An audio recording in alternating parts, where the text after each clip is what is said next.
एक बच्चे के प्रश्न। रोनी एक छोटा सा लड़का था जो छोटी छोटी बातों को लेकर उत्सुक रहता था। दिखने में छोटी लेकिन बहुत महत्वपूर्ण बातें।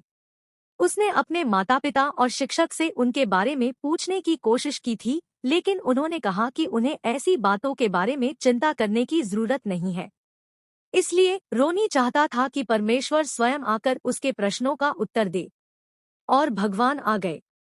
रात में जब वह अपने सवालों के जवाब खुद ढूंढने की कोशिश कर रहा था, तो उसे पता ही नहीं चला कि कब उसकी नींद खुल गई और उसके सपने में भगवान प्रकट हो गए। भगवान बिल्कुल वैसा ही था जैसा रोनी ने सोचा था।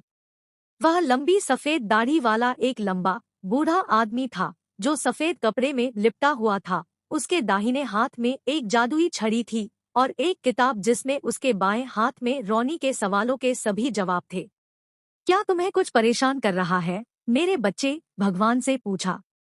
हाँ भगवान, रोनी ने कहा। मेरे कुछ सवाल है। मैंने उन्हें अपने माता पिता और शिक्षक से पूछने की कोशिश की, लेकिन उन्होंने कहा कि मुझे इस तरह की चीजों से परेशान होने की जरूरत नहीं है। बेशक तुम्हें परेशान नहीं होना चाहिए, तुम्हें खेलना चाहिए। और भगवान ने हंसते हुए कहा, मैं जानता हूँ भगवान, लेकिन मैं अपनी मदद नहीं कर सकता। मैं बहुत उत्सुक हूँ। ठीक है बच्चे, मुझसे अपने प्रश्न पूछो।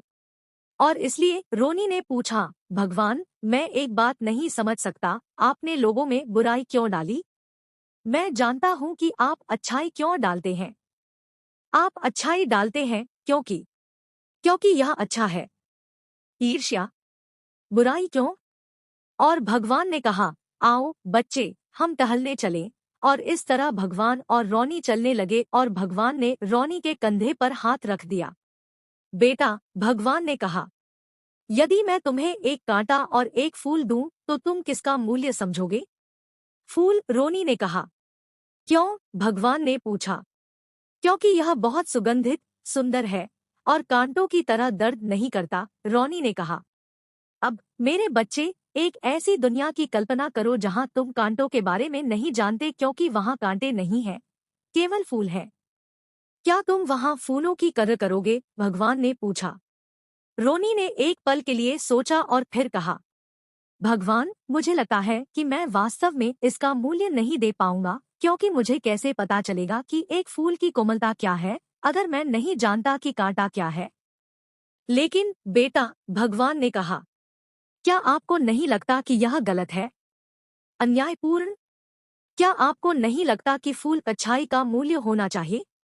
हाँ भगवान, अच्छाई की कद्र होनी चाहिए, रोनी ने कहा। यही मेरा उत्तर है बेटा, भगवान ने कहा। मैंने कांटों को बनाया ताकि लोग फूलों की कद्र कर सकें। मैंने क्रोध बनाया ताकि लोग शांति, विनम्रता की कद्र कर सकें। मैंने लोभ बनाया ताकि लोग ईमानदारी की कद्र करें। मैंने ईर्ष्या इसलिए बनाई कि लोग भाईचारे की कद्र करें। बेटा, मैंने लोगों में बुराई डाली ताकि लोग अच्छाई की कद्र कर सकें। बिना बुराई के अच्छाई का कोई मूल्य नहीं है। आप सही कह रहे हैं भगवान, रोनी ने कहा। अगर कोई मुझसे कभी नफरत नहीं करता तो मैं अपने माता पिता के प्यार को कभी महत्व नहीं दूंगा। और इसलिए भगवान और रोनी आगे बढ़ते रहे और रोनी ने अपना दूसरा प्रश्न पूछा। भगवान, मुझे डर लग रहा है। मुझे पता है कि मेरे अंदर अच्छाई भी है और बुराई भी है। अगर मैं बुरा हो गया तो क्या होगा? बेटा, भगवान ने कहा, केवल आप ही नहीं, सभी में अच्छाई और बुराई है। इस तरह मैंने आपको बनाया है। लेकिन आप यह चुन सकते हैं कि क्या करना है, अच्छाई या बुराई। यह आपके ऊपर है कि आप अपना रास्ता चुनें। लेकिन भगवान, रोनी ने कहा, मुझे कैसे पता चलेगा कि मैं सही चुनाव कर रहा हूँ? भगवान ने कहा, मेरे बच्चे, अपने दिल से पूछो। तुम्हारा दिल सही विकल्प बोलता है। यह किसी के या किसी के प्रभाव में नहीं है, बल्कि यह अपने आप में है। यह सच्चाई जानता है। हर कोई सच्चाई को दिल से जानता है। और इसलिए भगवान और रोनी आगे बढ़ते रहे और रोनी ने अपना आखिरी सवाल पूछा। भगवान, आपने दोहख क्यों बनाया? यदि दोहख न होता तो सभी हमेशा के लिए खुश हो जाते।